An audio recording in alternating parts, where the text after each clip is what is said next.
Hello and welcome to this session. This is Professor Farhat, in which we would look at owner's equity in an audit context. In the prior session, we reviewed auditing for liabilities as part of the capital acquisition and the repayment cycle.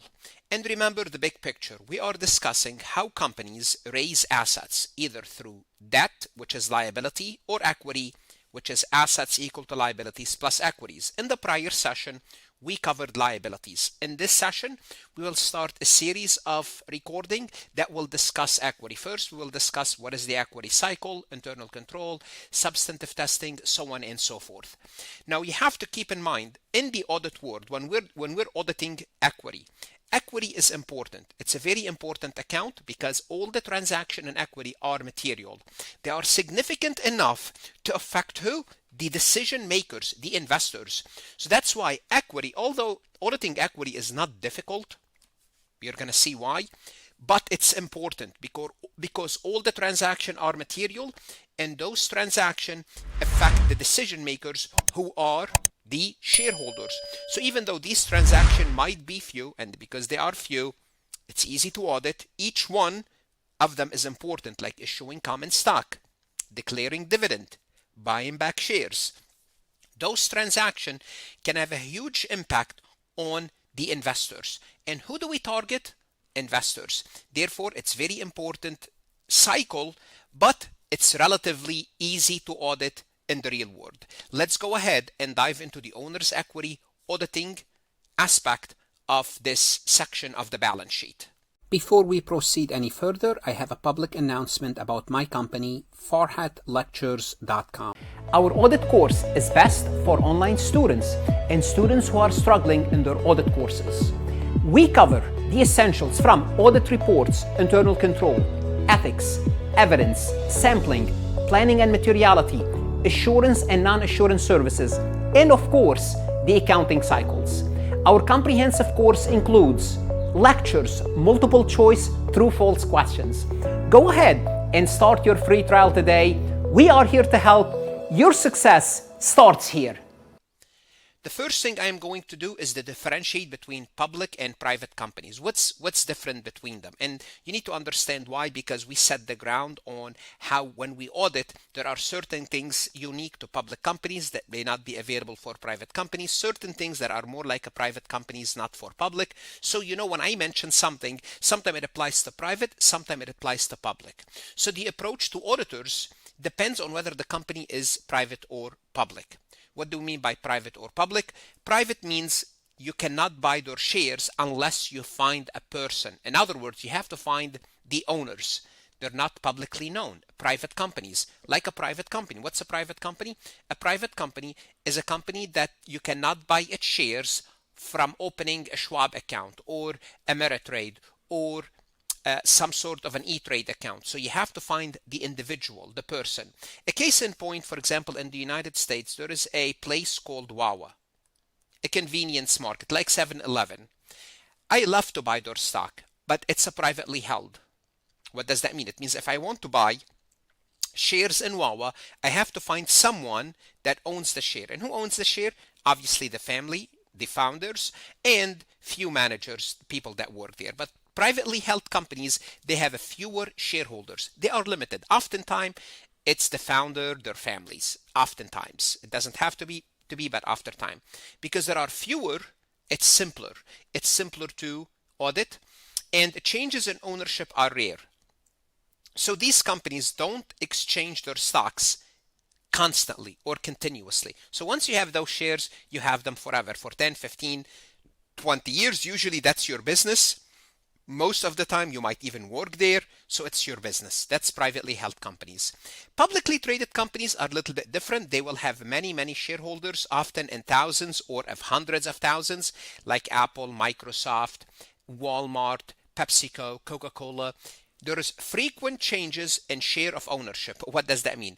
As I'm talking to you right now, there are people who are buying and selling PepsiCo stock, show the ownership of the company, or Starbucks or McDonald's.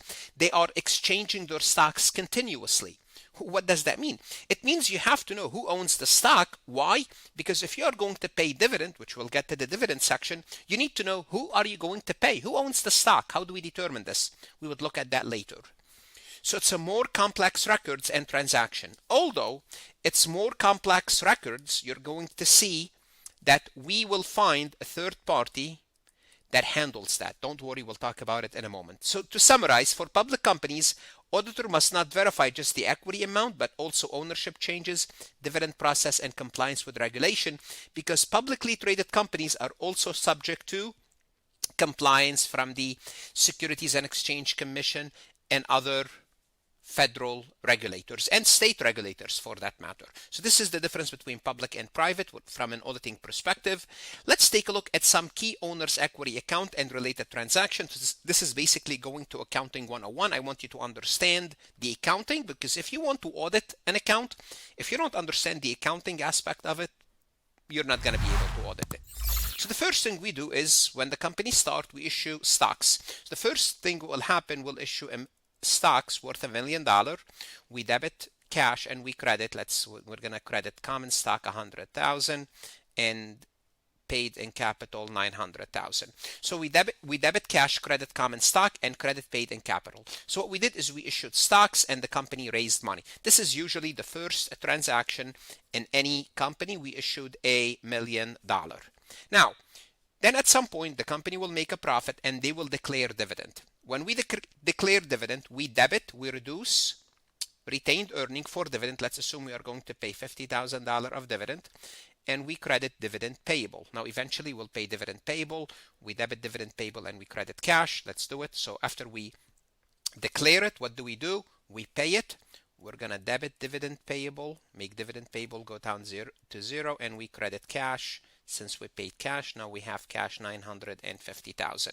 Now I am ignoring that we made a profit just because I'm keeping this for equity section.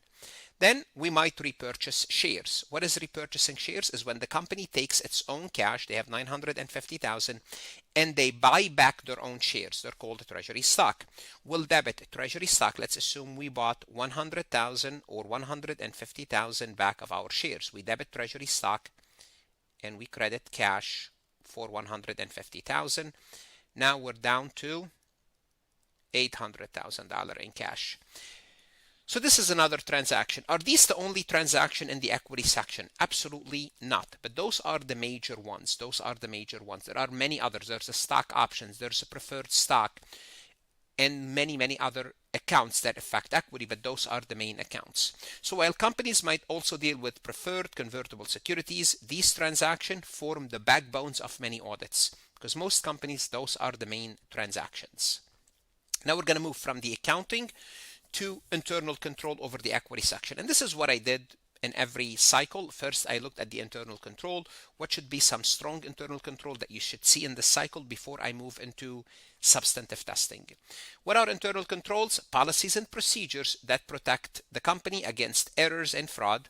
For owners' equity, few stand out. One of them is one of the most important, is proper authorization of equity transactions.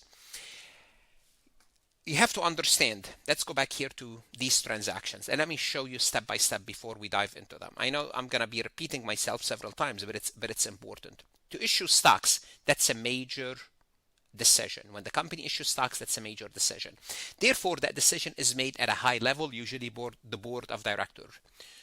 To pay dividend, that's a major decision. So you need authorization to buy back stocks. That's a major decision. In comparison to, for example, making a sale on credit or buying supplies, those are not major decisions. So for equity transaction, material equity moves can reshape a company. Therefore, they cannot be made lightly. What does that mean? It means they require approvals from top people in the company. Issuance of stocks, you need the board of directors. They must give the green light as new shares change company's ownership. Repurchase of shares, the same thing. The opposite of issuance, you need board's approval, often documented by a resolution. Dividend, when we pay dividend, again, the board of directors decide if and when and how much to pay dividend. Now, all these meetings, all these decisions are made in a meeting, and those meetings are recorded. And it's very important to know what's the board of directors meeting minutes. Meeting minutes, it's they record what decisions they make, what did they talk about. Now these days AI will do that, but the point is the board of directors meeting minutes. Now if I'm an auditor, I'm going to take those meeting minutes, put them in AI and tell me what are the major decisions that they made and let it compare it to the financial record. That's a different story. So this documented approval acts as your first audit proof for each big transaction. So the point is, one of the most important internal control for equity is proper authorization.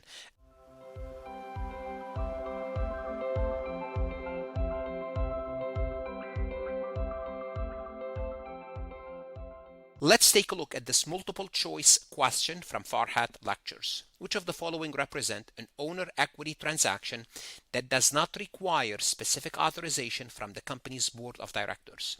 So we have 3 yes and 1 no. So let's think about it for a moment.